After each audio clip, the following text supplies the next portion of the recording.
Is this, no, this is not Beth Tikva. Yes, Yes, it's Beth. Yes. Okay, it's Toby Broadman. Okay. Ella wrote in. Does everyone know that we can hear everything everyone's saying? Good. Rabbi's in the background. Yes, sir. You need to sit a little higher. But come Oh, there's the Habers. Habers. They were Hello. neighbors. Hi. Hey, Harvey. Hi, Doreen. Harvey, good morning. Hi, Shirley. I don't see Some of that. the people Only joined. video. He says, video, we have to touch video. I'm looking for good courtroom drama movies on Netflix. Any suggestions? I saw Unorthodox. Unorthodox. Excellent. Yeah. Yeah, it was very good. Excellent. Which one? What's the name? Unorthodox.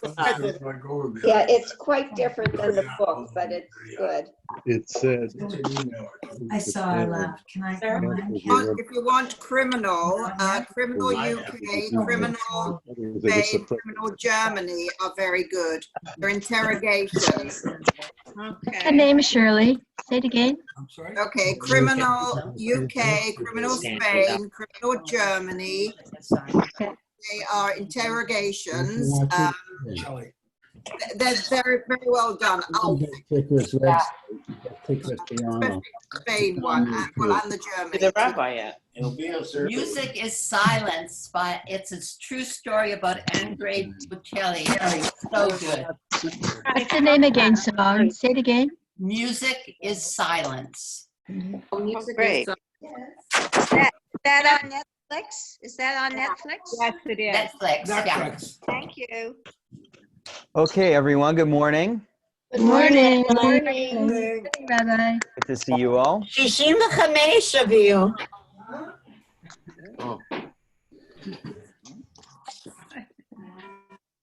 So I hope you don't mind. I've put you all on mute so that, don't take it personally, so that we can begin the class. The source sheet was not, the link to the source sheet was not included in Ricky's email. If you would like a copy of the source sheet to print out or for you to review during the class or after the class, if you go to the chat or the comment section at the bottom of your screen, chat or comments, you will see that the first comment is a comment from me to everyone with the source sheet that you can download. It's a Dropbox link, but if you click on the Dropbox link, it should take you right to that source sheet. If that's too complicated for you, or you don't know what I'm talking about, don't worry. I'm going to share my screen just like I did last time, so that you will have the sources in front of you on the screen. I'll fade into the background and the sources will be in front of you on the screen. This class is going to be recorded. I apologize that last time I couldn't figure out how to do the recording. But now I've figured out how to do it. So this class is going to be recorded. So if you know somebody who would have liked to have been here and wasn't able to make it, and if you enjoyed the class, please let me know, and I can then learn how to share that link to the recorded class. So I'm trying to do some topics lately that relate to our current challenges in the world. Last week, we talked about Kaddish and its origins.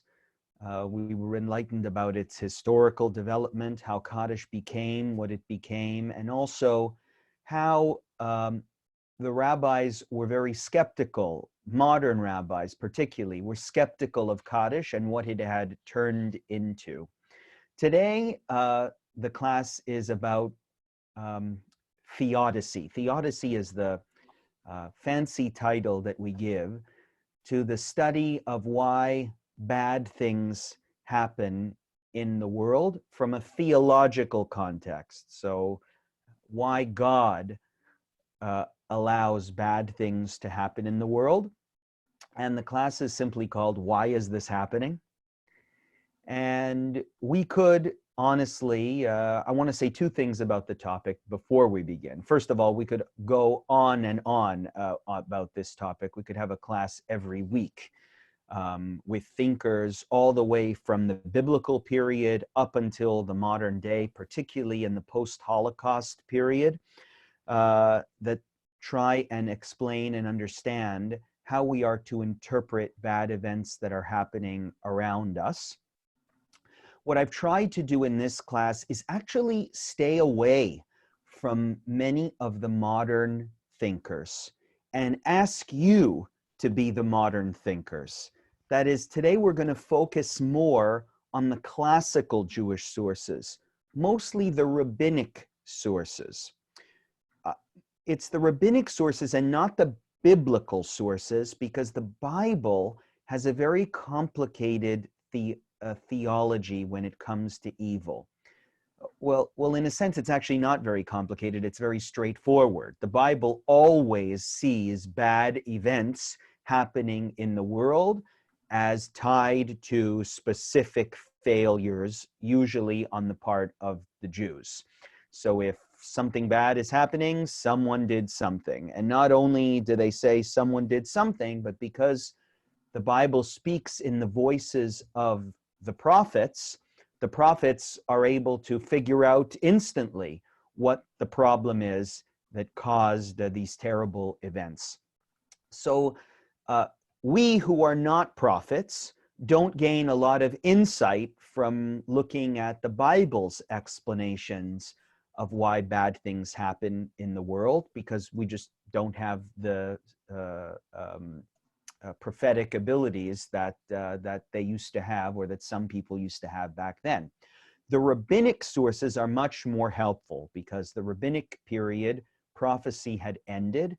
The rabbis were trying to make sense of a lot of bad events that were happening in the world around them. I actually think I'm going to be speaking about this in my sermon before Shabbat HaGadol this week, that Judaism speaks to a world in crisis and a world in turmoil much more effectively than it speaks to a world where all is peaceful and calm. And the truth is, for the past 3/4 of a century, we have been blessed with an era that's been relatively, at least in the West, peaceful and calm. And today we are re-encountering a world that has calamity and that has crisis, and where people feel very, very vulnerable. And I would actually contend that Judaism has a lot more to offer to us living in that kind of world than it does living to a world where all is good. And that it's not complicated reason. There's no complicated reason why. It's just because where most of our Jewish writings were produced, where Judaism comes from, is an era of turmoil and transformation. The rabbis were living in a period where the faith that they had known centered around an institution in Jerusalem could no longer be practiced. Judaism had to be reinvented. There was war, there was oppression, there was turmoil, there was displacement, there was anti-Semitism. Life was short, life was often bitter, and many of the heroes and the sages that our ancestors looked up to did not get the rewards that one would think they would be entitled to. So I think we'll be surprised to find the depth of response from the rabbinic era to a world facing turmoil. And I will leave the modern philosophizing to you all. You can look at the world around us and even personal events that you might have experienced in your life, and try and find the wisdom from these sources, instead of me presenting you with modern philosophers, which would probably take a lot more time and would be a lot more boring. What's nice about the rabbinic sources is they're usually just 3 or 4 lines with a lot packed into them, rather than 3,000 to 4,000 pages of reflection that would take a lot longer to review. So that's what we're going to try and do today. That's number 1. And number 2, I just want to say before we enter these sources that I recognize that while I say that, you know, we have not known a world facing turmoil and a world that knows calamity. One second, I think Ria is sharing her screen with us by accident. There we go. Be careful which buttons you press, people. You don't not all of you probably want everyone to see what you have on your screen. That I do recognize that this is a question that doesn't only relate, the question we're going to be dealing with today doesn't just relate to the state of affairs in the world, but relates often very closely to people's personal experiences. The world may have not known calamity, but I know many of us have experienced the kinds of trials where we have asked the same question that we're asking today. Why is this happening? We just say, why is this happening to me? And I want to just state that and also tell you that I think it's important that we ought to be sensitive to the fact that many of these sources will resonate and not resonate for people very, very personally. And I don't mean in any of the sources that I'm presenting to deny somebody's own experience of a difficult event that they may have gone through personally. So with that, why don't we dive in? Are we ready to go? Give me some thumbs up. Those of you who have your cameras on. All right, I see some thumbs up. And that means we're ready to go. So what I'm going to do is share my screen so that we can, by the way, did anyone try the Dropbox link and did it work? Yeah. The Dropbox links that I sent out in the comments? Great. If you want to keep those sources. For future reference, let's hope we don't have to ask this question in future events. Okay, so let's do some screen sharing. There we go. So you should now see on your screens the first source that I want to present to you, which is one of my favorite sources in the whole Talmud, and one of these stories that I think every Jew should know. If you want to be familiar or say that you're familiar with the treasures of Jewish literature, this is one such story that's found in the Talmud in a tractate called Menachot, a random tractate of the Talmud that deals usually with sacrifices. And this is a source that some of you might be familiar with. It is the story of Moses encountering Rabbi Akiva. Just for historical reference, they lived about 1,000 years apart from each other. It didn't really happen, but this is a rabbinic imaginary encounter that is prompted by Moses's confusion over the crowns that are written in the Torah scroll. So if you have ever seen a Sefer Torah up close, you see that on some of the letters, there are little crowns on top of them. And Moses is asking God, why these crowns that are being placed on the Torah? And Moses answers, and God answers to Moses, one day there will be a great rabbi, and that's a reference to Rabbi Akiva, who will expound on those crowns. One day someone will be around and have insight and interpretation and exposition based on those crowns. That's what prompts this story, because Moses then says, I would like to meet him. So magically, Rabbi Akiva enters into, Moses enters into Rabbi Akiva's classroom, and they get to meet each other. And there's a series of dialogues in this page of the Talmud between Moses and God. This sort of reminds me of what's that, the Christmas story, A Christmas Carol, where Scrooge wants to see the future.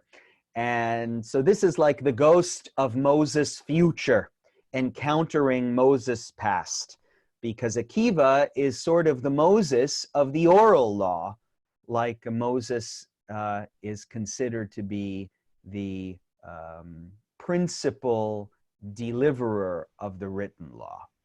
So this is one encounter that that happened when Moses met Akiva, and the discussion that ensues between Moses and God. Moses returned and came before the Holy One, blessed be he, and said before him, Master of the universe, you have a man as great as this, and yet you still choose to give the Torah through me. Why? Moses, we know from the Torah, is exceptionally humble. So we understand where this first question is coming from. He's very humble, and he's sitting there in Rabbi Akiva's classroom and notices how wise Rabbi Akiva is, and the amazing expositions that he's able to offer on something as simple as the crowns on the letters of the Torah. And Moses says, you should have given him the Torah. Why did you give it to a fool like me? Now listen very closely to God's response. Kach Amar lo, God responds to him, shtok, shtok. Shtok is what my teacher used to yell at me when I would interrupt her in Hebrew class. Shtok means shut up. But it's not just, the Hebrew here says, the English translation that I've offered says be silent, but it's much more than that. Shtok means shut up. You have no right to ask that question. Kach ala b'machshava lefanai. This intention arose before me. God is saying to Moses, shut up. This is what I decided to do. In God's answer, I want you to hear a sort of, how dare you, to Moses. How dare you ask me such a question? I do what I want, and I gave the Torah to you, and you have no right to ask me why. Now the story continues. Moses said before God, Master of the universe, you have shown me Akiva's Torah. Now show me his reward. God said to him, return to where you were. Moses went back and saw that they were weighing Rabbi Akiva's flesh in a butcher shop as Rabbi Akiva was tortured to death by the Romans. So some of you know, when we read the martyrology on Yom Kippur, we read the story of Rabbi Akiva's death. And yes, the Romans did butcher him up, and he had a gruesome death. And that scene was shown to Moses. Moses said before God, and this is a very famous line, Zo Torah vezu schara. This is the Torah, and this is its reward. Think carefully about those 4 words. I've told you, I started this class off saying sometimes the rabbinic sources offer more in 4 words than you can find in 4,000 pages of modern philosophy. Zu Torah vezu schara. You gave me such a great Torah, and this is the reward for this Torah. And look at God's answer. Amar lo shtok. The same line God offers to Moses. Be quiet. Kach ala b'machshava lefanai. This is what I thought to do. Now, this dream that the rabbis are having, think of it as a fairy tale, a story that they're trying to use for comfort to explain the world they see around them. Think very carefully about this source. To me, no other source speaks more directly, more clearly to the experience of those seeing people suffer or seeing a world suffering than this source. And no other response from God in all of the oral tradition, I think is more powerful than the response which comes out of God in this encounter. There's a similar sort of scene that plays out when Aaron loses his children in the Bible. If you remember, Aaron's children are struck down, and the Torah says, Vayidom Aharon, and Aaron was silent when God strikes down his children. But here, it's not Aaron who is silent. It's not Moses who is silent. This is not speaking about a human reaction. Moses here himself is disturbed and pained by seeing this encounter of Rabbi Akiva, and it is God who is silent in the face of Moses's pain. Kach ala b'machshava lefanai. This is what I have determined to do. Now, if this was a high school class, I would ask everybody in the class today to write me an essay based on this story. What do you think of it?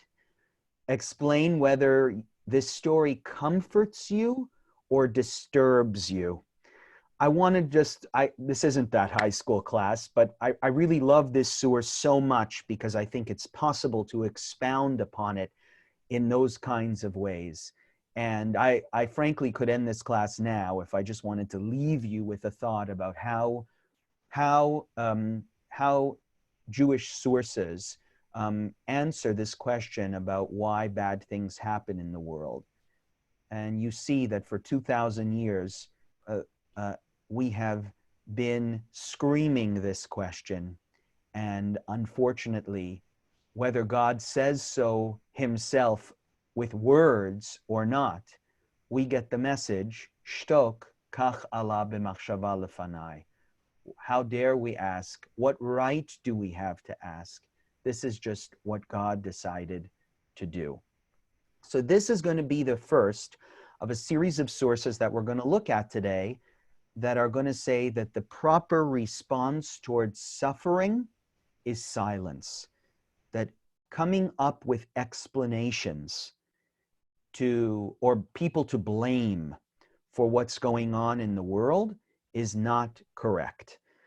That's very important, particularly because I think that in some corners of the Jewish world, almost as soon as news of the coronavirus began, you started hearing theological explanations from certain rabbis blaming people for why this is happening, blaming certain people for why it happened. I knew it would not take long before gays and women in particular would get blamed. And actually, it happened within a day that some very extremist rabbis blamed coronavirus on the gays. And the parade, of course, in Jerusalem, which is the greatest offense to God that there ever was. And still today, the blame is being launched at women for dressing immodestly. There was a big sign up I just saw this morning in Bnei Brak telling the women to dress modestly as a way to counter some of what's going on in the world, as a way to explain it. Well, you know, you now have something to answer these rabbis. You can say to them, shtok, be quiet. How dare you say that you know, are you such prophets that you know what is going on in the world, where even Moses was the greatest prophet that ever lived, right? Was not enough of a prophet to understand why bad things happen in the world.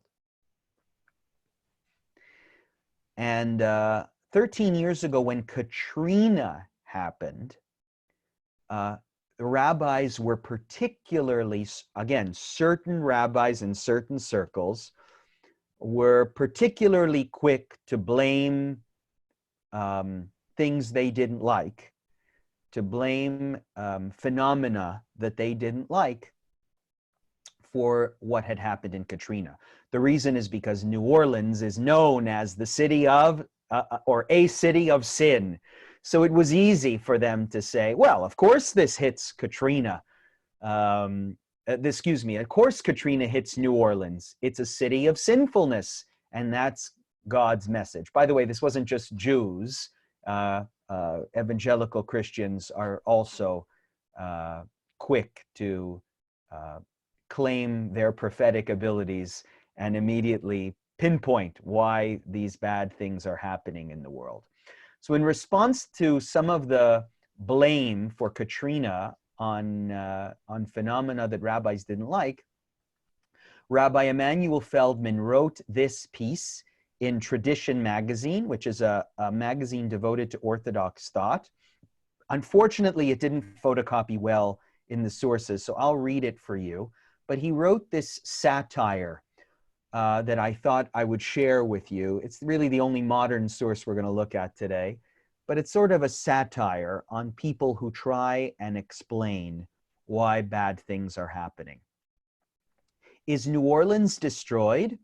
That is because it was the Big Easy, where there was no self-control and everything goes was the philosophy of life.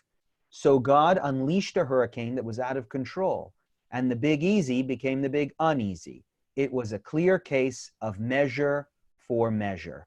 Measure for measure is, in Hebrew, midah keneged midah. That means that God punishes in a way that matches the crime. So the Big Easy was turned into the Big Uneasy. And by the way, one of the phenomena that's being blamed for what's going on in the world, the coronavirus, they're saying that since it came out of a part of China where people eat animals that they're not supposed to eat, and you know that one of the laws that's considered a Noahide law is the law of Aver min hachai, being forbidden from eating live animals. So the rabbis, some rabbis are saying that's why coronavirus happened. It was God sending a message to the world, midah keneged midah, measure for measure, that if you take the life of an animal you're not supposed to be taking a life from, God will take the life from you. Now, how do they explain it now that the virus has traveled to places in the world where they don't practice eating the live parts of live animals? Let's keep going. If so, why was New York City, which is probably as licentious as New Orleans, not destroyed? The answer is simple. New York contains yeshivas, and in that merit, it was not destroyed. But why was New Orleans destroyed and Houston spared only a few weeks? New Orleans and its Mardi Gras are redolent of idol worship. Did Katrina create refugees? The reason for that is clear. God was wreaking vengeance on the USA because it pressured Israel to evacuate Gaza, which also created refugees. You see how everyone has it figured out. If so, why New Orleans and not Washington, or more specifically, the State Department facilities? For answer, see above. Are 10,000 residents forcibly expelled from their homes in Gaza and their synagogues and cemeteries uprooted? They had it coming to them because they did not participate in the Jerusalem protests against the desecration of ancient Jewish graves, and also because they made a fetish out of the love of the land above all else, etc., etc., etc. And then it ends here at the bottom. But if they deserve their punishment, why did God punish the USA since he wanted the settlers to be punished? Well, I admit that occasionally we don't have all the answers. There's Emanuel Feldman making a joke out of people's quick conclusions for why, and easy explanations for why bad things happen in the world. Here's a few more sources from the rabbinic tradition that I'd like us to take a look at that speak of being silent in the face of calamity. This is from Pirkei Avot. Rabbi Yanai Omer, Ein biyadenu lo mishlot rasha'im ve'af lo miyisurei tzadikim. Rabbi Yanai says it very plainly. We cannot account for the tranquility of the wicked. In other words, we have no way of explaining why the wicked prosper or are left alone, and we have no way of explaining why the righteous are afflicted. Right there in Pirkei Avot, Rabbi Yanai says it. Don't start explaining why things happen. This is Maimonides here below. The point of righteousness a person does not understand, just as a person does not understand him. Therefore, affirm this principle and don't bother to work on this, for all those that probed in this matter have not achieved anything. They are, as the sages called, plunging into the mighty waters and emerging with a shard of glass. In the Hebrew, it's even clearer.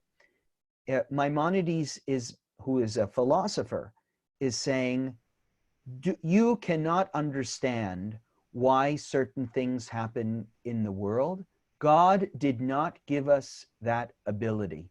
And he even quotes in the Hebrew from the Torah, where it says, Darchai lo midarchechem,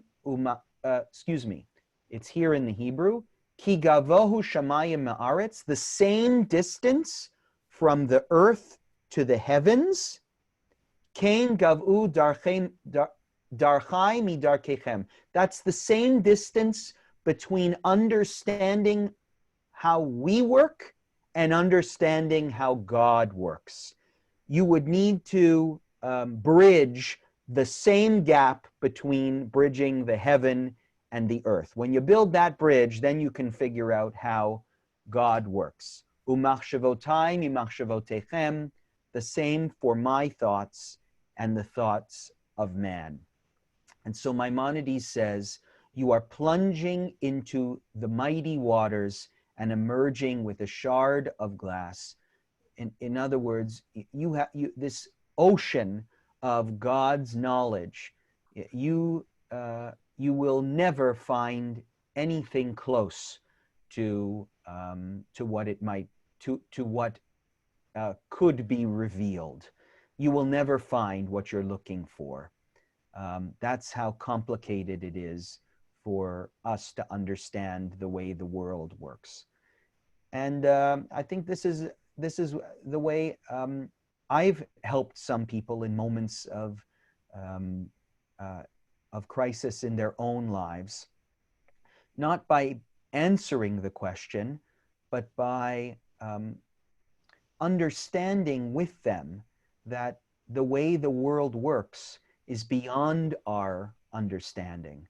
God gives us a very narrow way, very narrow senses, and senses that cannot compare with the greatness and the expanse of how of how God actually runs the world.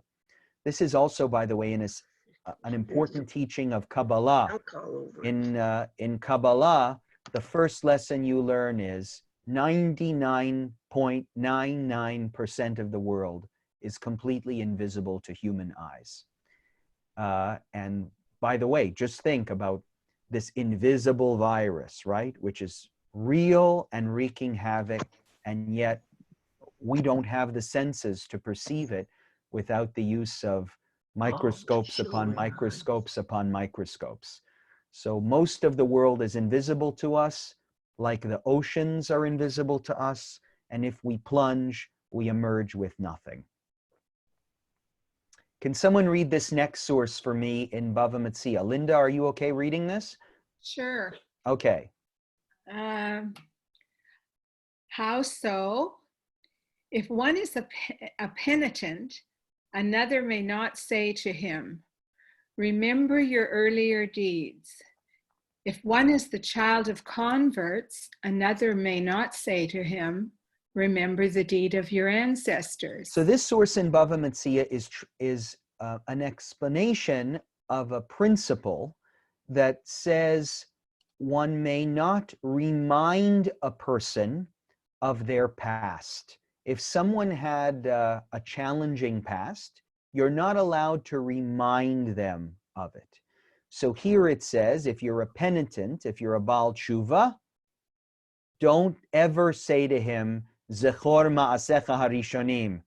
You should, don't pretend like you're so righteous. I remember who you used to be. You're not allowed to say that to somebody.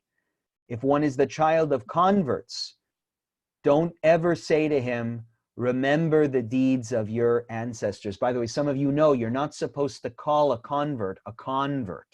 And this is the source for that. You're supposed to just say you're a Jew like everybody else, because a convert reminds a person that perhaps they are not authentically who they claim to be today. So in this source in Bava Metzia, it makes it clear, never tell somebody, remember who you used to be. Continue, Linda, go ahead. Sorry for interrupting. If one is a convert and he came to study Torah, one may not say to him, does the mouth that ate unslaughtered carcasses and animals that had wounds that have caused them to die within 12 months, and repugnant creatures and creeping animals, comes to study Torah that was stated from the mouth of the Almighty? Right. So there's another thing you shouldn't say to somebody. If you came to study Torah, but we're not used to having you study Torah, don't say, how dare you offer Torah insights? I know where the restaurants you used to eat at. I know the bars you used to go to. You don't have any wisdom to offer us. That's forbidden. And now here's the important part I want us to look at. If torments are afflicting a person, if illnesses are afflicting him, or if he is bearing his children, one may not speak to him in the manner that the friends of Job spoke to him. Is not your fear of God your confidence, and your hope the integrity of your ways? Remember, I beseech you, whoever perished being innocent. Certainly you sinned, as otherwise you would not have suffered misfortune. So here, even though the first story, thank you, Linda, the first story with Akiva may have been an imagined fairy tale, but here we have Jewish law. So Jewish law is telling you, never remind somebody of their past. And included in that prohibition of reminding somebody about their past is trying to explain to somebody that whatever challenges they're going through now, whatever afflictions, whatever illnesses he has, are due to something that he did in the past. And the rabbis here bring up Job, which is a story I don't have time to review with you all today, but that's the book in the Bible that addresses or tries to delve into the question of why bad things happen to good people. Job is a righteous man and yet is punished in very, very extreme ways. And what do his friends say to him? Hello, yiratecha kisaltecha. Don't you have any faith? Come on. You know God. God wouldn't give this to you if you didn't deserve it. There's nobody who ever died being innocent. In other words, you definitely did something wrong. I don't know what, but you definitely did something wrong, because nobody dies fully innocent. And so this must have happened to you for some reason. It is forbidden in Jewish law to say such a thing. So imagine the people going around now saying coronavirus came from the gay pride parade, or it came from women being dressed immodestly. Imagine how they might respond to a source like this. Maybe they would say, well, this is only talking about if one person comes to you with trouble. But if God is afflicting the whole world with something, then I can remind the whole world of their sinful past. I don't know what you want to do with that. But these are all sources that I want us to sort of to be mindful of that are very important, and I think that really with which we ought to begin this conversation. There are many sources in rabbinic literature that warn us from even asking the question, why is this happening? Because it leads to explanations that bring up people's past, that hurt people, that bring up a certain arrogance that we might know how God operates in the world, and at least according to Maimonides, that border on heresy, because it says that we have the ability to bridge the gap between heaven and earth and really understand God's ways and how God works in the world. Now, if I could end this there, I think it would be comforting, at least in somewhat comforting. But unfortunately, there are a whole bunch of other sources in rabbinic literature that seem to ask the question that these other sources say you shouldn't ask. Let's take a look at some of those sources now. Merle, are you, you're next on my list of victims. Are you able to read this source in Brachot? It. You just can't see me. If a person sees afflictions falling on him, he should examine his actions. If he, I think there's an extra word here. If he examines them and finds nothing, he should attribute it to neglect of Torah study. If he finds no neglect, they are afflictions of love. Now thank you, Merle. This source seems to contradict everything we just learned. I thought we just learned don't ask the question, that we don't understand how God works. And yet right here in the first opening pages of the Babylonian Talmud, it says, examine your actions. If bad things are happening to you, look at your past. Now, you could say here that it says you should examine your past, rather than the previous source where it warned your friends against telling you to examine your past, right? Here it's different. It's saying you should examine your actions, whereas the previous source says never tell somebody else that they should examine their actions.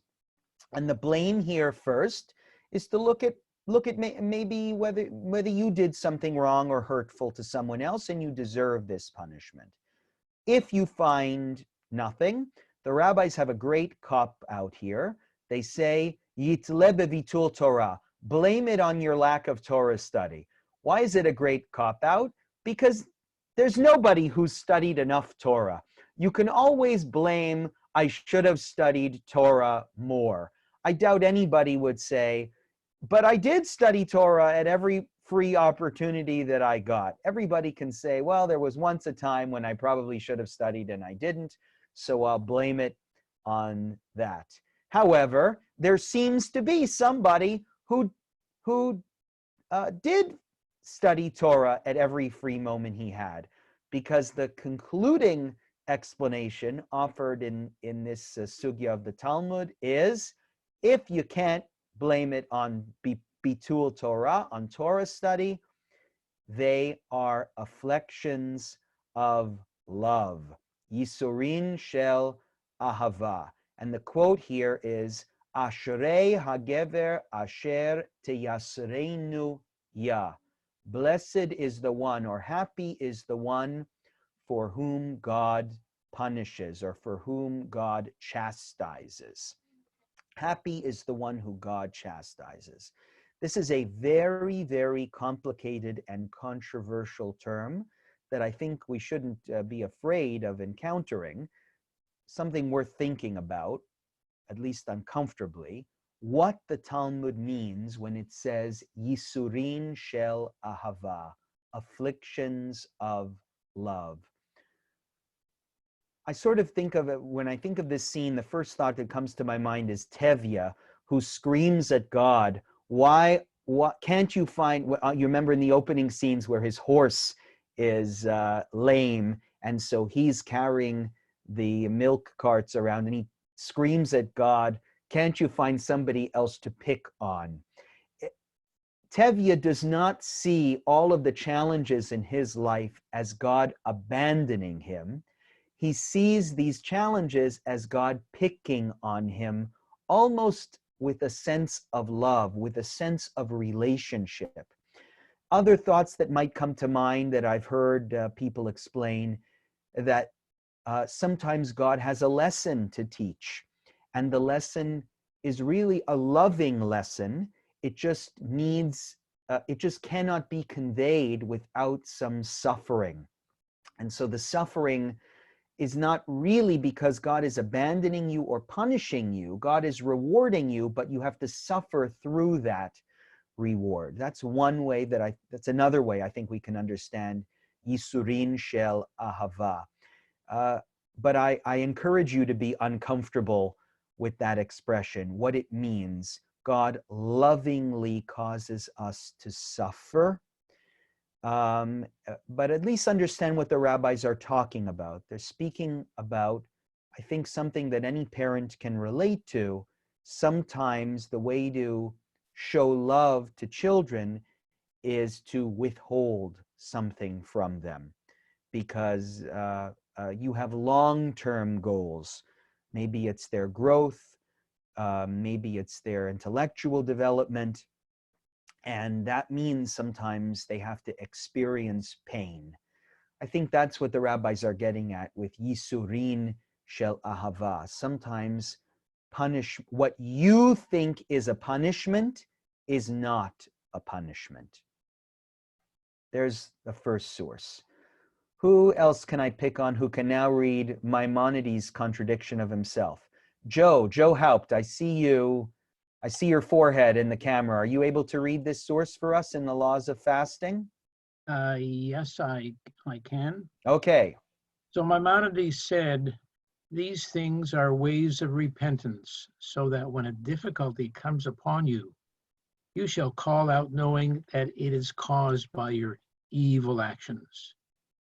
But if you will not call out and rather say that this just happened as part of the nature of the world, and it is just happenstance, this is the way of cruel people, and it will cause you to continue in the way of evil and will cause more difficulties.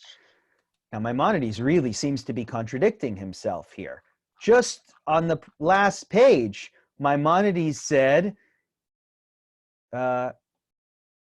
you cannot understand the righteousness of a person, and don't bother to work on this, because if you've probed into this matter, you will not achieve anything. And now Maimonides says in the laws of fasting, that's important. Why the laws of fasting? Because one of the ways that we respond to calamity in Jewish thought is by taking upon ourselves a fast. I think last week, by the way, on Erev Rosh Chodesh Nisan, there were some rabbis that called for a day of fasting because of the coronavirus. It's one of the ways that we respond to calamity in the world. And Maimonides, you see, would support that. Call out and say that whatever is happening in the world is caused by your evil action. And don't say that this is just caused because of the nature of the world. In other words, you're not allowed to say this is just random. Cruel people say that, and it will cause you to continue in the way of evil and will cause more difficulties. If you do not blame yourself for what happened to you, for the evil in the world, you will keep doing evil things. Such a challenging source when you think about what he just said. We're going to come back to it because I have the unfortunate task of putting all these things together in the end, and you can buy it or not buy it, but I promise you at the end I'm going to try and harmonize these sources, which seem to be in many ways completely contradicting each other at this point. Here's another tough one. Who's my next victim? Marlene, are you able to read this source in the Talmud here? I'm not wearing my glasses, I'm sorry. Okay, no problem. What about Shirley Ann? Are you Sure. able to read this source in Brachot? Sure. Rav Huna had 400 barrels of wine become vinegar. They said to him, "Have you examined your actions?" He responded, "If there is anyone here who knows of one of my actions, let him speak." They replied, "We have heard that the master does not give his tenant his lawful share in the vine twigs." He replied, "Does he leave me any? He steals them all." They said to him, "That is exactly what the proverb says. If you steal from a thief, you also have a taste of it." Ah, so you steal from somebody, someone's going to steal from you. So he didn't know what he did wrong, but his friends, who, remember, we just learned, are not supposed to be telling him to look at his past actions, have suddenly forgotten what they had learned and are saying exactly what they should not have been saying. "We heard that you don't give your tenant his proper share in the vine twigs." And then they figured out exactly why it all happened. You stole from him, and so God is stealing from you. Continue on, Shirley Ann. Forget that to 20 over there. He said to them, "I pledge myself to give it to him in the future." Some report that thereupon the vinegar became wine again. Others that the vinegar went up so high that it was sold for the same price as wine. So does everyone understand that story? Again, a total contradiction to what the rabbis had said in the same tractate just a page earlier. 400 barrels of wine become vinegar.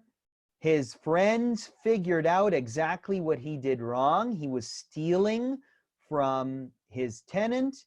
Then he stopped stealing, and magically the calamity stopped. Well, now, if I was one of those rabbis who wanted to blame the coronavirus outbreak on the gay pride parade, I would say, aha, don't tell me that I can't ask the question. Don't tell me that that I have to be quiet.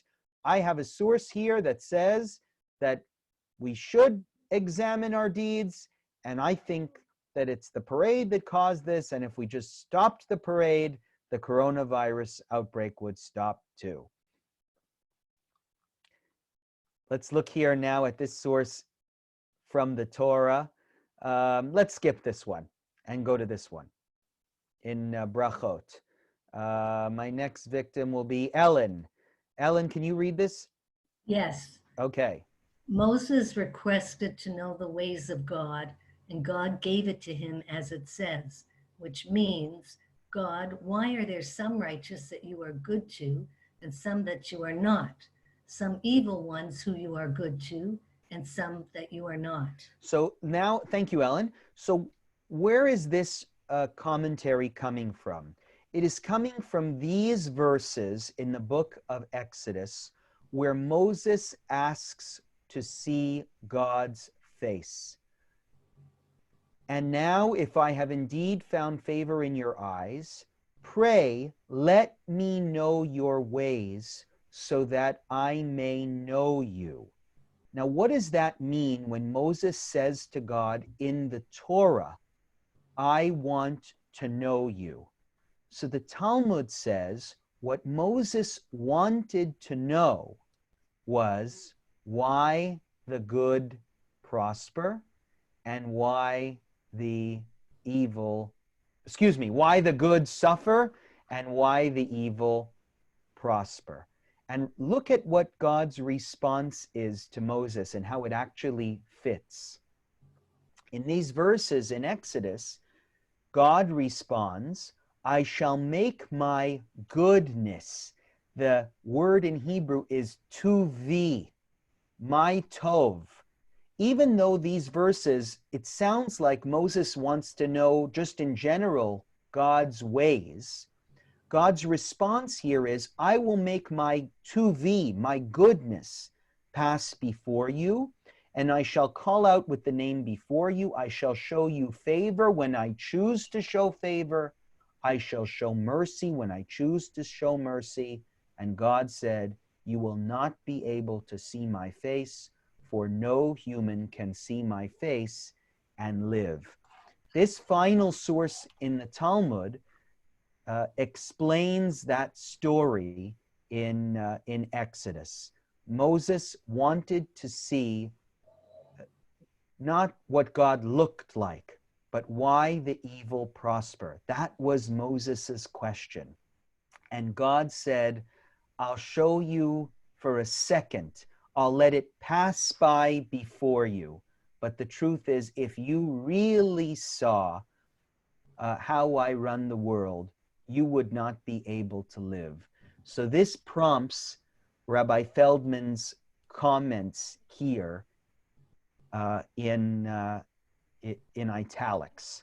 Your inquiry into how I conduct my affairs cannot be addressed as long as you stand tall and erect and proud upon the mountaintop. Descend, lower yourself into the bedrock of existence. Become as one with the material of which you are created. For a moment, withdraw from your own unique personhood.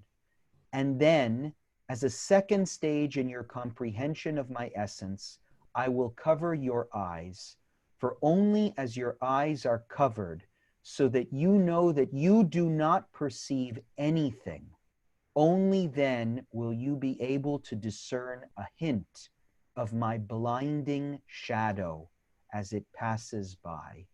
Only down there in the cleft of the rock, in the bowels of the mountain, crouching, stooped, and bent over, with your mortal capacity to see impaired, can you be vouchsafed a fleeting glimpse of the mystery which is my essence. What is Rabbi Feldman, he's speaking very poetically and beautifully here, what is he commenting on in this scene of Moses asking God to reveal the mysteries of why there is evil and why there is good in the world?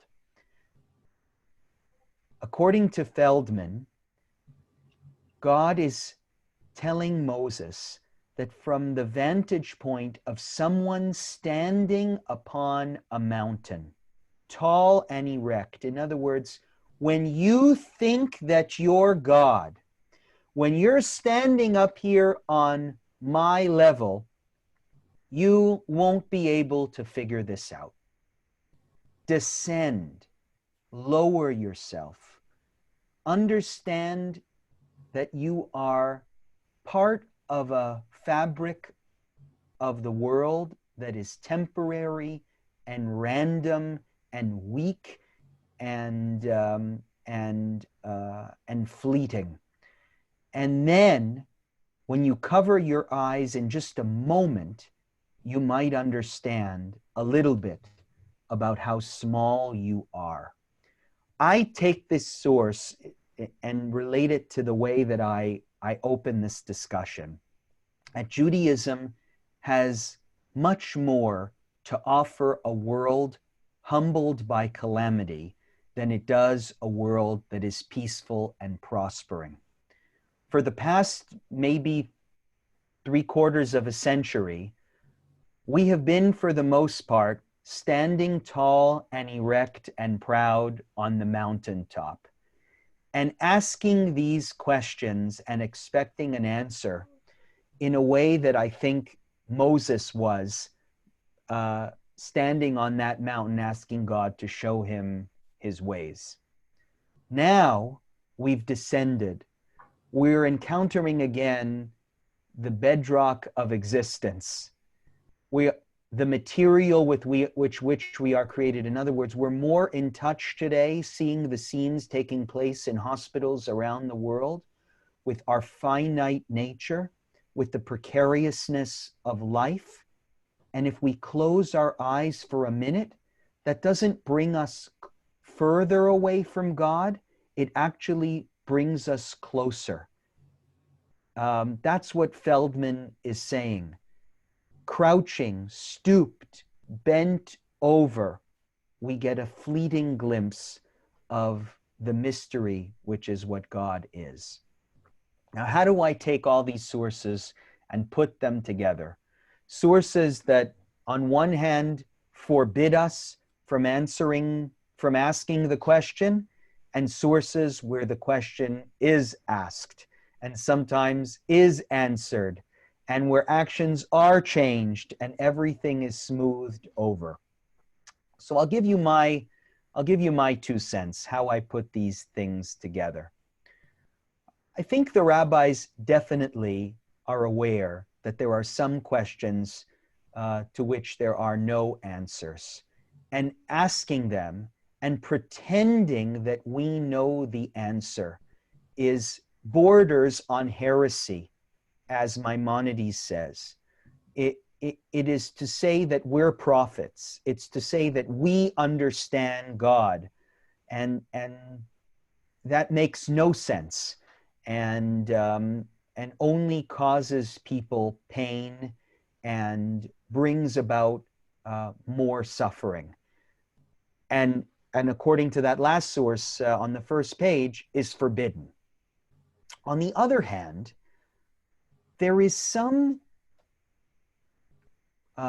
goodness, or I would say there's some point that the rabbis see in asking the question to ourselves when it will lead to us living a better life. That is I think it's possible to take this second source of Maimonides, who talks about fasting, and say that this source really helps people in the long run to live better lives. Even though it's arrogant to say, we know why this calamity is happening to us, it is still healing and helpful to examine where we may have gone wrong and how we may correct some of the ways we've gone off the path. One can at the same time say, we don't know for sure, and asking the question is silly, and also say, where did we go wrong? What is what's happening around us trying to teach us? And I think certainly with this first source here, examine your actions. Well, I could apply this phrase about examining actions to any day, anytime, anytime anything happens to you, you should examine your actions. And that's in general a very good way to live your life, reflecting on where you may have gone wrong. We should always be trying to grow, trying to improve. And if it leads us to study Torah more, then that's great. And if it leads us to not steal from the person who is a tenant in our vineyard, then that's great. You can, at the same time, I think, hold these two ideas together by saying it's forbidden to ask and forbidden to say that you know for sure, but it is not forbidden to see where we have gone wrong and to try and grow from the experience and to maybe expect that the circumstances of the world around us will change when evil things that we're responsible for can be stopped. Now, for those of you who may be uncomfortable with that idea, and I guess you should be a bit uncomfortable with it, I want to share with you an interesting email that I got in the midst of this current epidemic that I think tries to convey what I'm trying to convey in bringing all these sources together with a real life example. Bill, I don't know if this really came from Bill Gates, but one of our members sent this to me last week. It's Bill Gates' reflection on what's going on in the world around us right now. I don't know have some of you gotten this email? If not, I'm excited to show it to you, where he asks, what is this virus trying to teach us. So can someone read this for me? Marcia, can you read? I'm a strong believer that there is a spiritual purpose behind everything that happens, whether that is what we perceive as being good or being bad. So just stop there. This is Bill Gates. Bill Gates is not a Haredi rabbi who is quick to blame women's skirts for coronavirus. And yet the first thing he says is there is a spiritual purpose behind everything that happens, whether that is what we perceive as being good or bad. That is, what's around us might be bad, but there is some purpose behind it. This is what I think all of these sources here that talk about examining our actions are trying to say. Examining our actions doesn't mean we know how God works or why bad things happen in the world, but it means there is a purpose, there are lessons, there are teachings, there are elements of this crisis that can help us to grow. As I meditate upon this, here's what I feel about the virus. Marcy, go ahead. Number one. It is reminding us that we are all equal, regardless of our culture, religion, occupation, financial situation, or how famous we are. This disease treats us all equally. Perhaps we should too. If you don't believe me, just ask Tom Hanks. Now, one of the reasons why I think it's not Bill Gates who actually wrote this is because Bill Gates, I think, knows better than to have two with one O and not two. But whatever, it's possible that maybe this was forward and then that was deleted. But just think about what this message is trying to convey and not who it came from. This is a real life example of, let me highlight this, Yifashpesh b'ma'asav. Look at when bad things happen to you. Don't say that you know why. Don't offer explanations. But Yifashpesh b'ma'asav. Examine the situation. Look at what our actions or your actions that led up to this can teach us. And Gates here, I'm just going to say it's Gates, says we're in a world where many of us think some are better than others. And this virus came to teach us, first and foremost, a lesson that we are all equal. Tom Hanks and anybody else, this virus does not distinguish between class, religion, occupation, etc. Number two. It is reminding us that we are all connected, and something that affects one person has an effect on another. It is reminding us that the false borders that we have put up have little value, as this virus does not need a passport. It is reminding us, by oppressing us for a short time, of those in this world whose whole life is spent in oppression. Very good. Number three. It is reminding us of how precious our health is and how we have moved to neglect it through eating nutrient-poor manufactured food and drinking water that is contaminated. Sorry, Marcia. I muted you by accident. Could you just repeat that last line? It is reminding us of how precious our health is and how we have moved to neglect it through eating nutrient-poor manufactured food and drinking water that is contaminated with chemicals upon chemicals. If we don't look after our health, we will, of course, get sick. Great. It is reminding us of the shortness of life and of what is most important to us to do, which is to help each other, especially those who are old or sick. Our purpose is not to buy toilet paper.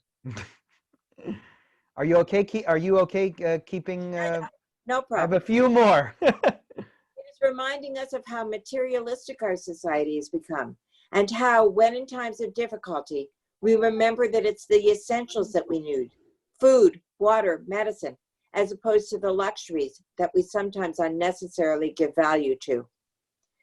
6, it is reminding us of how important our home and family life is and how much we have neglected this. It is forcing us back into our houses so we can rebuild them into our home and to strengthen our family unit. 7, it is reminding us that our true work is not our job. That is what we do, not what we were created to do. Our true work is to look after each other, to protect each other, and to be of benefit to one another. 8, it is reminding us to keep our egos in check. It is reminding us that no matter how great we think we are, or how great others think we are, a virus can bring our world to a standstill. 9, it is reminding us that the power of free will is in our hands. Cooperate and help each other, to share, to give, to help and to support each other, or we can choose to be selfish, to hoard, to look after only ourselves. Indeed, it is difficulties that bring out our true colors. 10, it is reminding us that we can be patient or we can panic. We can either understand that this type of situation has happened many times before in history and will pass, or we can panic and see it as the end of the world and consequently cause ourselves more harm than good. 11, it is reminding us that this can either be an end or a new beginning. It can be a time of reflection and understanding where we learn from our mistakes, or it can be the start of a cycle, which will continue until we finally learn the lesson we are meant to. I just want to pause here because I think this is what I'm trying to get out with this class. This can be a time of reflection and understanding where we learn from our mistakes. I believe that's what we saw in those second set of sources from the Talmud. I believe that's what we were seeing when Rabbi Feldman said, God said to Moses, get down from your mountain, cover your eyes, be in touch with your mistakes, with your fallibility, and you will then achieve some understanding. Go ahead, Marcy, sorry. 12, it is reminding us that this earth is sick. It is reminding us that we need to look at the rate of deforestation just as urgently as we look at the speed at which toilet rolls are disappearing off shelves. We are sick because our home is sick. 13, it is reminding us that after every difficulty, there is always ease. Life is cyclical, and this is just a phase in this great cycle. We do not need to panic. This too shall pass. Whereas many see the corona COVID-19 virus as a great disaster, I prefer to see it as a great corrector. It is sent to remind us of the important lessons that we seem to have forgotten, and it is up to us if we will learn them or not. So these are Bill Gates or somebody else's, I'm not sure who, or somebody else's own personal reflections on why this is happening to us. The same question, why is this happening, is answered by some in a way that leads to growth, to creativity, to reflection, and to understanding. And yet the same that same question answered by others leads to judgment and disparagement and arrogance. And I think that's the main point I want to get across in this class. Why is this happening is not a question that necessarily needs shtuk, that needs the answer, shut up. If you were prompted to answer the question with, why is this happening? Oh, I know why this is happening. It's because God hates the Chinese people and wanted to destroy them. If that's what you were going to answer, shtuk, be quiet. But if you want to answer in the way that this person answered in his comments, if you want to say, you know what, I don't know what's to blame, but I can tell you that this brought, when I close my eyes and think of what I've learned being quarantined at home, not being with community, being in touch again with how fragile human life is. I can tell you that I've learned to appreciate my family more. I've learned that I was wrong in that area. I've learned to appreciate my home life more. I was wrong in that area. I put my job first, and I shouldn't have put my job first. This came to correct many false assumptions that I lived in my life. As long as I can say that and at the same time say, I know that's not why God really sent coronavirus.